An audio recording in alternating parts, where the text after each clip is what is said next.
I've often bragged that I am immune to poison ivy because I got a really bad case of it years ago, and then I became immune. That's what I said. And so yesterday I was walking through the woods, and I traipsed right through a whole patch of poison ivy because I'm immune to it, right? And anyway, fast forwarding to the end of the story, I'm not immune, as it turns out. I have since discovered over the last day. I don't know. I got it into my head that is that even a thing? Becoming immune to poison ivy? Somehow I got that into my head, and I would tell people that, and nobody ever corrected me. Why didn't anyone ever tell me? It's like, no, that's not a thing. You're definitely not. No one ever did. So was everyone just playing along, waiting for this moment? And if that's the case, then well played, everybody. But at the very least, I will say that I have suffered this poison ivy rash with quiet dignity in my house. I've only complained about it incessantly to everybody in this house and now to the whole world. Other than that, I haven't complained about it at all. I've been very stoic, and so I think in that way I'm an example to everybody. Okay, we begin with just an unbelievable story, or maybe it's unfortunately very believable. I don't know.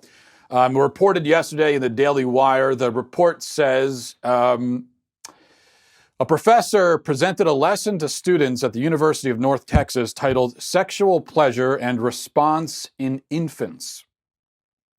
Big League Politics first reported last week. Moreover, as highlighted by the College Fix on Friday, the textbook for the same course, Psychology and Sexual Behavior, suggests that students take field trips to preschools and elementary schools to observe students' sexual interactions.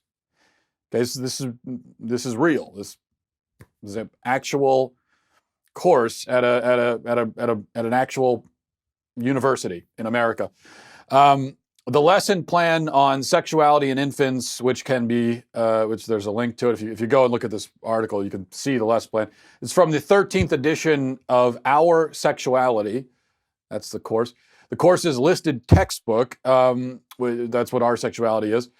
One section of the document, according to the Fix, titled Teaching Ideas, suggests that instructors take students on a field trip to observe children possibly engaging in sexual interactions during recess hours. The textbook says, take the class to a local elementary school playground or ask permission for a few of your students to attend various school playgrounds, preschools, or daycare centers during recess to observe behaviors of children. Ask students to note interactions between same-sex and mixed-sex groups. Which group was more frequent? Which behaviors were most frequent? What kind of touching did children engage in? What about teasing behaviors? Were there any overtly sexual interactions? What was the age range of children being observed? Have students write a report comparing their observations with information in the text. It's unclear if the parents of the young students potentially, so we don't know if when it says ask permission, who are we asking permission? The parents or the teacher? Of course, doesn't whatever the case, it doesn't make it any better. One of the textbook's editors, Carla Bauer, was interviewed by the College Fix, and she said that she's one of the people responsible for this, although she claims that the other editor of the textbook, who's now deceased, wrote the guide where the field trips were suggested, and so she tried to distance herself from that, so she didn't know anything about that. And if you're wondering what the course objectives are, the course objectives read as follows. Number one, to describe human sexuality from historical and multicultural perspectives, to define major theoretical perspectives that influence the scientific study of human sexuality, to explain the significant research methodologies within disciplines, to examine the socially constructed nature of sexual identities, to describe how sexuality overlaps with various social institutions, to recognize the changing nature of social norms. Okay. So a couple of things here. First of all, you've noticed that there really seems to be a movement afoot to normalize pedophilia. Yet we're always told that no such movement exists. Pay no attention to the man behind the curtain. Our eyes are fooling us. And we see stuff like this, and we say, well, it looks like this is a normalization of pedophilia, and yet we're always saying, no, that's not happening. That's not happening. Well, I think this makes it pretty clear, doesn't it? And it's not. Although I started by calling this unbelievable, I don't mean that in a literal sense, because it is very believable, unfortunately, because this is what happens when you begin to break down sexual boundaries. G.K. Chesterton talks about, as I've mentioned this quote from him before, because it's so relevant to what we see going on in our culture, especially as it pertains to sexuality. And what he says is, you're walking down the street and you come across a fence. You're not going to just tear down the fence without knowing why the fence is there and what it is meant to contain. Right? You're not going to just announce that we need to take down this fence. First, you want to know, why is that fence there? What purpose does it serve? Is it holding back some sort of rabid dog or something like that? I mean, there could be a lot of good reasons for a fence. Now, the point is, what we've done in our culture with sexual boundaries is we've just started tearing down fences without ever stopping to consider why those fences were there and what sorts of rabid dogs they were trying to contain. And the other problem is, once you begin this project of tearing down sexual boundaries, it becomes really hard to erect them somewhere else. Once you've said, no, we're going to tear down this boundary and that one, right? This is all about social norms, where we're getting rid of all the social norms. Well, there are some things are social norms for a reason. And when a phrase like social norm becomes a dirty word, like it's a bad thing. It's a bad thing to uphold social norms. Now, we need to tear down social norms just because they're norms. Well, it was a social norm in our society that pedophilia is wrong, that you don't sexualize children. That was a social norm. That's a good social norm. It's a norm for a reason. But once you start tearing down those fences, it becomes difficult to go somewhere else and rebuild a fence. And that's what's happening here.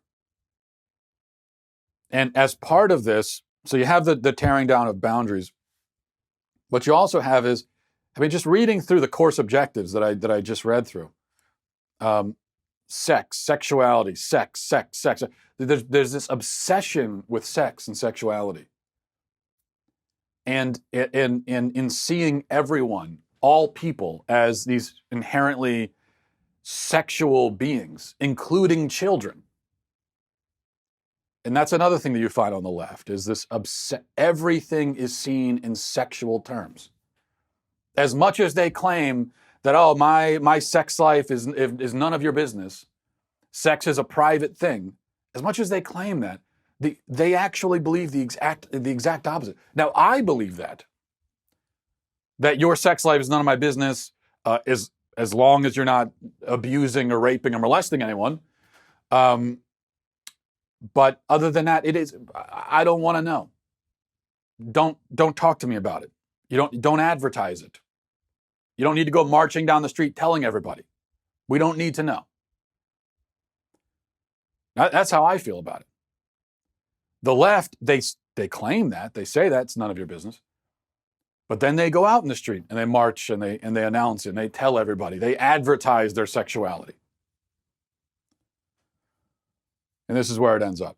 The second thing to note here is, although I believe this is part of a movement in our society to normalize pedophilia, we also have to understand that this is not new. This is the kind of research that Alfred Kinsey used to do in the early part of the 20th century. And Kinsey is considered a pioneer, a hero even to the left. Alfred Kinsey he's the godfather of modern sex education. And modern sex education is based on his work.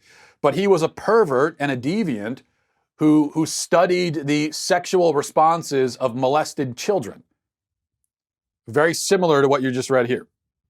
He would have, Alfred Kinsey would have pedophiles rape children and record their experiences in like a journal. And then they would come in and they would have meetings with Kinsey where they would talk about their experiences raping children and how the children responded to it. And Kinsey would study these interactions. He never reported it to police. He didn't tell police about it. A pedophile would come to him and say, I rape children. And Kinsey would say, okay, great. Here's a notebook. Next time you do it, make sure you take notes. Now, I'm not making that up. That's what Alfred Kinsey would do. That's the kind of work, if we can call it that this psychopath did. And yet our public school sex education courses are based around his work. And this thing that I just read from this university in Texas, that's exactly the kind of thing that he would do. And now we're seeing that come to the forefront again more explicitly. Just completely horrific. All right. Speaking of horrific, there's a story out of Australia. A man, 36-year-old man, was arrested, put in jail, charged with sexual assault after he stopped to help a woman whose car was broken down, and he stopped and helped her, and then he was later accused of stalking her and assaulting her. The problem is that he did no such thing. He did stop to help her. He worked on her car for 2 hours, apparently, trying to help this woman who was stranded. But he did not assault her, and evidence, including security cameras, revealed and confirmed that he was innocent. So this guy performed this good deed, going out of his way for a fellow human being, and she turned around and accused him of rape. He spent some time in jail before he was finally cleared of charges. He lost his relationship. His name was run through the mud, all because he did this good thing for another person. There's a quote from him. Let's see if I can find it. There's a quote from him that is just so sad, but also kind of profound, and it sort of sums up where we are. He was interviewed about his experiences after finally being vindicated, and he said, "I always helped people all my life, and this was the first time a snake bit me." He said he'll probably never help again. I don't want that to happen again. I'll probably never help again, is what he said. This is a guy who was a good Samaritan, used to helping out his fellow human beings, and now he's saying, well, never going to do that again. I don't blame him. I mean, I certainly couldn't possibly blame him for that. But I think that's what we're finding now is you have a lot of otherwise chivalrous and good men who are afraid of going out of their way, putting themselves out there to help another person, especially a woman, because they don't want to be accused of anything. They don't want to be accused of being a sexist. They don't want to be accused of it. And worst case scenario, they don't want to be accused with a situation like this. And that's yet another problem with, as I've pointed out many times, with something like the Me Too movement, with this hysteria that we found in the Me Too movement, is that it engenders suspicion between the sexes on both sides, where women begin to believe that every man is a potential rapist out to assault her, and men begin to believe that any woman could potentially falsely accuse him of something. And so you have this suspicion, and both groups kind of avoiding each other and trying not to be around each other, and that's not a healthy situation for society. So that's pretty terrible. All right, so I wrote something yesterday that I wanted to go through here.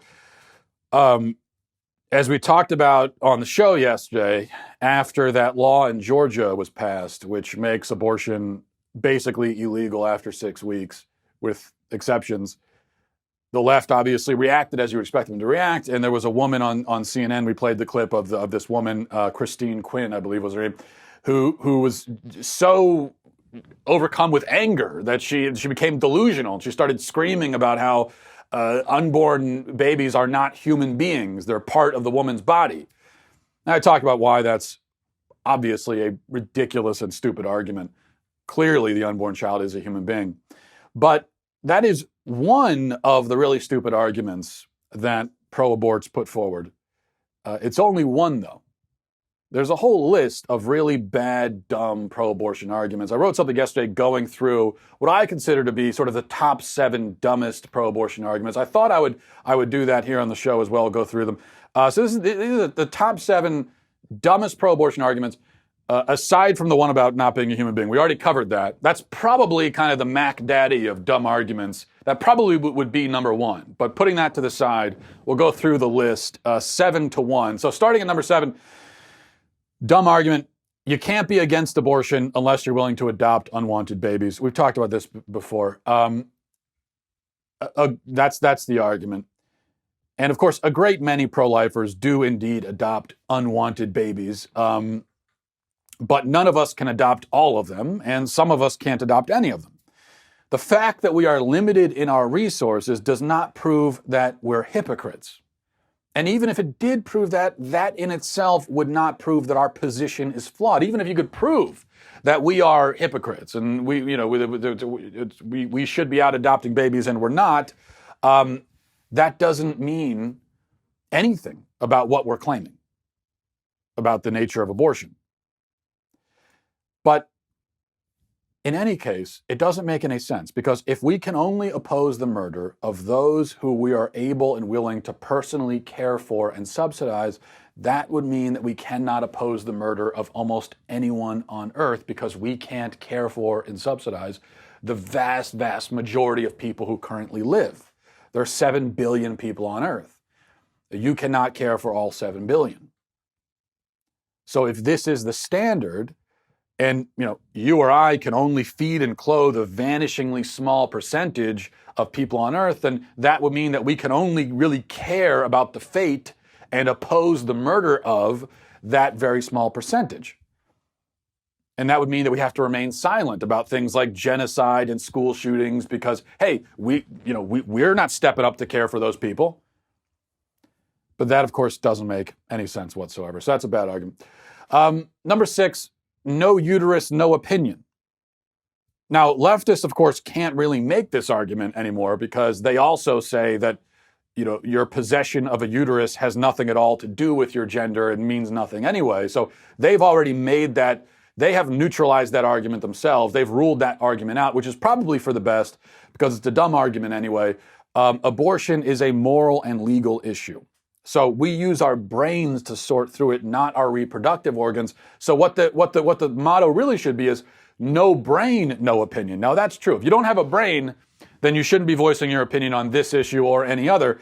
But I'm afraid that might rule out a large portion of the pro-abortion side. So that's the problem there. Number 5, you can't force a woman to reproduce. Now I agree with that statement. It would be horrific to force women to reproduce.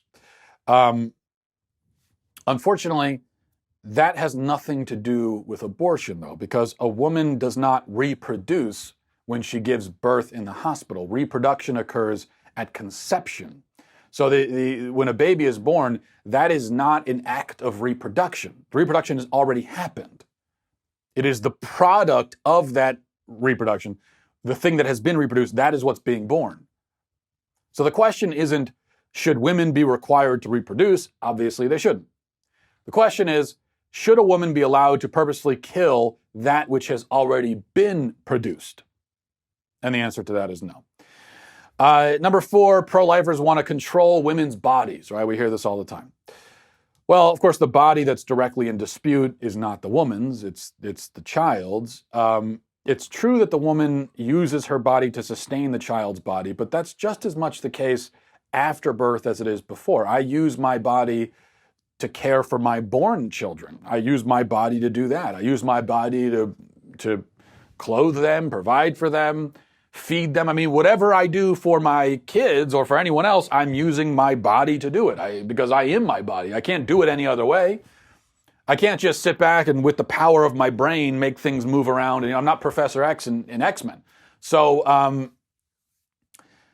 I have to do that.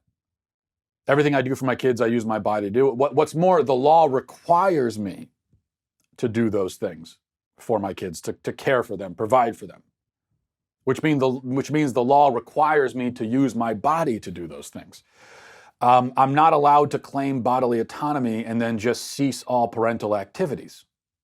If I did that, my body and myself altogether, we would all go to jail if I did that. Now, does that mean that the laws against neglect and endangerment control my body?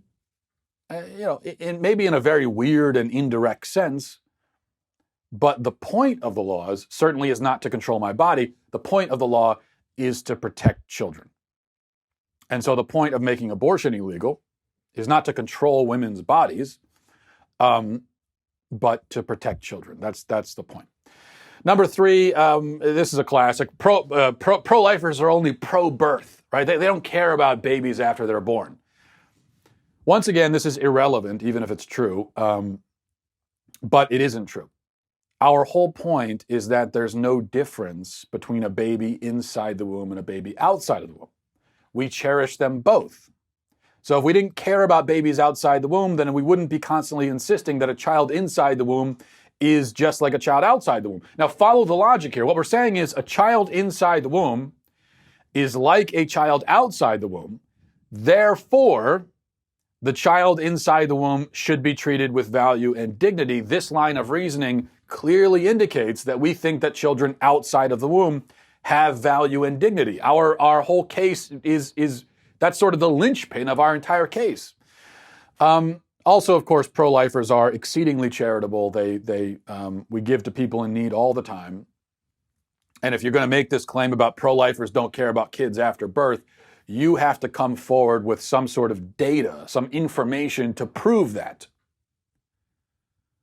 Prove, for instance, that pro-lifers, don't give to charity and don't help the less fortunate. Again, even if you could prove that, that would not prove anything about abortion. But you can't even prove that. So this is an argument that is not only irrelevant and stupid, but fabricated out of thin air. Number 2, the pro-life movement is just a bunch of men bossing women around. The pro-lifers are a bunch of men. This clearly is once again irrelevant because either the pro-life position is wrong or it's right. And if it's right, it would still be right, even if men were the only ones arguing for it. But men are not the only ones, far from it. The pro-life movement is run predominantly by women. It's mostly women working at pregnancy centers. It's mostly women at the March for Life. It's mostly women praying outside of abortion clinics. And so it's the idea that the pro-life movement is some sort of male-dominated thing is, once again, completely baseless. Number 1, and maybe this is the biggest one of all, even more than unborn babies aren't human. Women have the right to choose. The right to choose. We hear that phrase so often that we take it for granted, but it actually is a concept without meaning, without content. It doesn't mean anything. Do women have the right to choose? No, of course they don't. It's your right to make a choice depends entirely on the nature of the choice. Now, physically, you can choose to do whatever you want within the laws of physics, but legally, there are hundreds upon hundreds of things you cannot choose to do.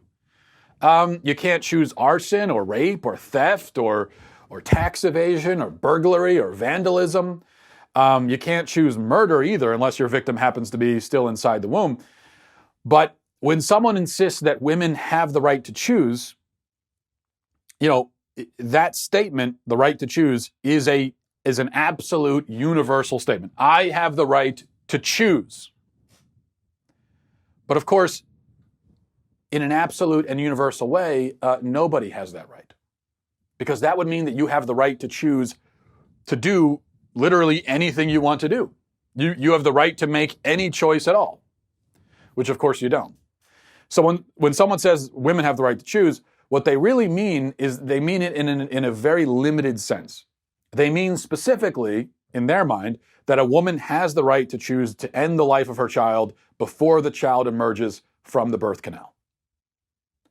So they put it forward as an absolute unqualified statement, but it actually is a very qualified statement because they are talking about one particular choice that they believe a woman should be able to make.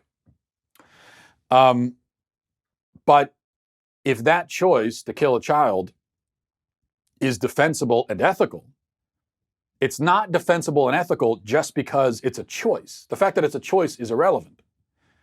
The question with abortion is not whether a woman can choose, but whether an unborn human has a moral claim to existence and personhood. Now, if he doesn't, then a woman can choose abortion. If he does have that claim, then the choice of abortion belongs to the same category as the choice of murder or child molestation. Then that would be a choice that, yeah, physically you can do, but you have no moral right to do it, and you shouldn't therefore have a legal right to do it either. Now, you'll notice something. Gun rights activists will talk about their right to bear arms, but they never talk about the right to shoot, right? Gun rights activists aren't going to go around saying, I have the right to shoot. They have the right to bear arms, but their right to discharge those arms depends quite significantly on why the arms are being discharged and in what context and at what target. So no, you don't have the right to shoot, generally speaking. You have the right, you have the right to bear the arms, but as far as shooting them, that really is very qualified. It really depends on why and where and in what direction you're shooting. And a choice is like that. Your right to choose is contingent, not absolute. So to defend a choice on the basis that it is a choice is very stupid. All of these arguments are very stupid, but the pro-abortion side, of course, doesn't have any other sort of argument at its disposal, unfortunately. All right. We'll go to emails. mattwalshshow@gmail.com. mattwalshshow@gmail.com. This is from Isaac. Says, hey, Matt, you said something yesterday that I'm not sure I agree with, in that you said that loving oneself is a byproduct of loving others. But doesn't Scripture say otherwise, in that you need to love others as much as you love yourself, the second greatest commandment? There's a saying that's a bit of a spin-off of that commandment, which is, you grace others as much as you grace yourself. And don't people who struggle with self-hatred also struggle with loving others as a result? Love your show and your down-to-earth and say it as it is approach. Yeah, well, I think that there's a misunderstanding, Isaac, about that verse in Scripture where it says, love others, as you love yourself. Jesus there is not saying that that self-love is the foundational love and that you should calibrate your love for other people based on how much you happen to love yourself. That's not what Jesus is saying. What he's saying is, I think, more just pretty simple, that you look out for your own interests, and in a similar way, you should consider other people's interests to be like your own. Thomas Aquinas says, to love is to will the good of the other. Well, you kind of naturally will the good for yourself. You want what is good for yourself. You may have some wrong ideas about what's good, but to the extent that you understand what's good, you want that for yourself, right? Well, what Jesus is saying is, yeah, do the same for other people too. Want what is best for others and try to help them achieve what is best. That's the point. And so you want what's best for yourself, really regardless of how you happen to feel about yourself. You may be feeling kind of down about yourself. You may be struggling with your self-image or whatever, but you still want what's best for yourself. Unless you get to the point of total self-loathing, where you're at at the point of being almost suicidal. Well, now that of course would be someone who doesn't want what's best for themselves, and that is bad. I mean, I'm not advocating self-loathing. Obviously, we don't want to hate ourselves. We shouldn't hate anyone, including ourselves. But the point is, we can't hold other people hostage according to our own emotions, where we're saying, how I treat you is going to depend entirely on how I happen to be feeling. And there are a lot of people who operate that way in relationships, and it's deadly for a relationship. And that is not what Jesus is saying. And by the way, keep in mind, that's the second greatest commandment. What was the first greatest? First greatest was love God. So that's the first thing. The foundational love is not the love for yourself or the love for your neighbor. The foundational love is your love for God. And through that love, that love becomes sort of the fountain from which our love for ourselves and for other people sort of springs. So that's the way that I would look at it. But I do still believe that if you're struggling with self-image, if you're feeling down about yourself, whatever the case may be, I think the best remedy for that is not to sit around trying to conjure good feelings about yourself. The best remedy is to focus on loving other people and loving God. Just focus on loving outwardly rather than inwardly. And I think if you do that, you're going to find that you start to feel better too. When you really focus on, you say, I want to put this aside. I'm just going to go play with my kids, spend some time with my kids, focus on loving them, being with them, and I'm not going to think about myself. And in the midst of doing that, of kind of losing yourself in that moment of being with someone else that you love, you may stop for a second and realize, oh, wait a second, I'm actually feeling pretty good about myself right now. And the moment that you realize that, don't dwell on it. Just say, okay, that's great. Put it to the side. Focus back on other people. I think the more we focus on how we feel about ourselves, the worse we end up feeling. That's the point. We end up kind of caving in on ourselves because we're so inwardly focused. I think we should be more outwardly focused. And that was the whole point I was trying to make there. This is from Jamie, says, hi, Matt, I love your show. Agree with almost everything you say. I have a question, though, about homosexuality. C.S. Lewis says that he can't judge gay people because he's never struggled with that issue himself. It seems like a lot of Christians like to condemn the sins that they've never been tempted to commit. Meanwhile, they say nothing about the sins they do struggle with. What do you think about C.S. Lewis's attitude? I know you're a big fan of his. Hi, Jimmy. Yeah, I am a big fan of C.S. Lewis, and I'm familiar with the passage you're referring to, though it doesn't say exactly that. Here's what he says. This is from Surprised by Joy, I believe. He says, I have said the sin in question, homosexuality, is one of the two, gambling is the other, which I have never been tempted to commit. I will not indulge in futile philippics against enemies I have never met in battle. So that's not the same thing as saying I can't judge. Rather, what he's saying is he has no real insight into that struggle because he's never experienced it. And it's rather easy for him to rail against it because it is, as he says, an enemy that he's never met in battle. So it's easy for him. And I think we can and should still stand in opposition to all sin, including the ones that we've never been tempted to commit ourselves. And I don't think C.S. Lewis would disagree with that. But I agree that there is a tendency among Christians and among all people to focus on the sins of others. That's what the whole, splinter in your brother's eye, beam in your own eye,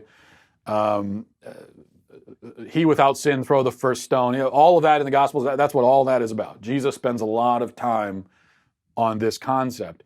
So here's how I look at it. Every bad thing that you've ever done, and we've all done bad things, right? So every bad thing you've ever done, you've done because two factors converged: desire and opportunity.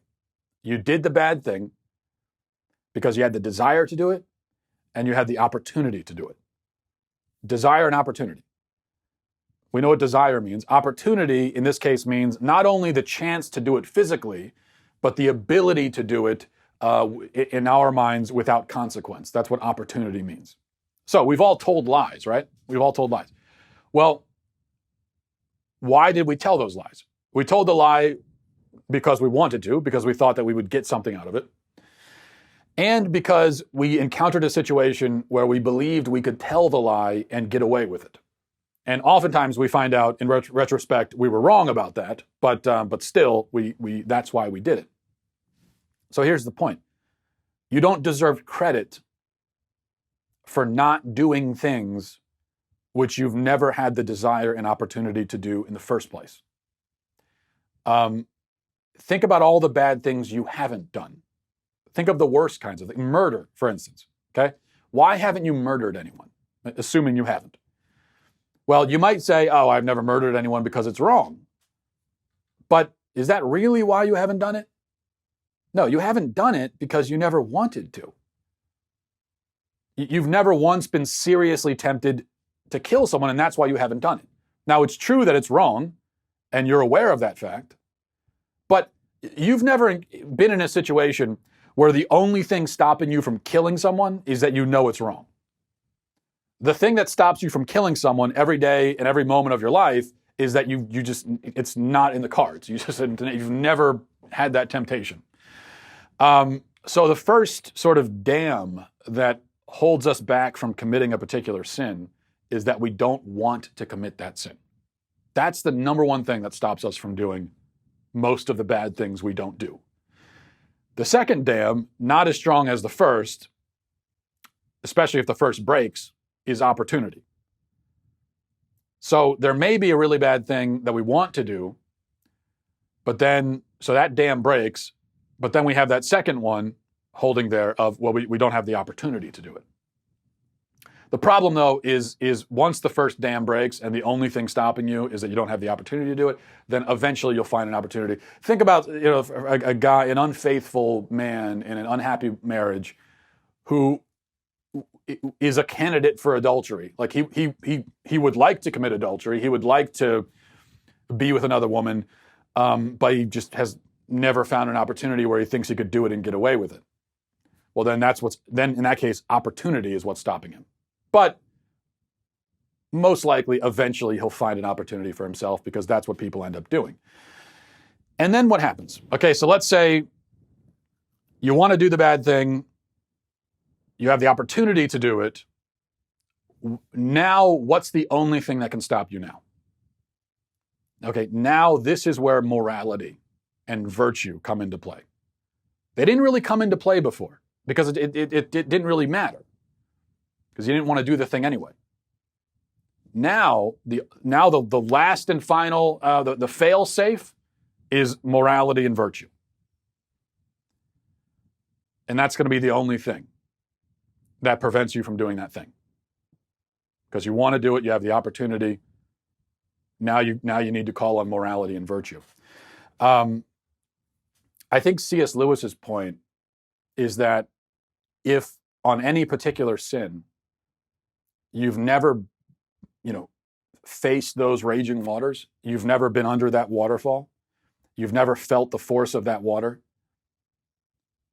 where both of those dams break, and the only thing stopping you from drowning in that sin is just your own moral discipline. C.S. Lewis is saying is if you've never been through that on any particular issue, then you have no right to feel morally superior, because it's not your morals that prevented you from doing it. It's not your morals that saved you from drowning. Your morals didn't come into play.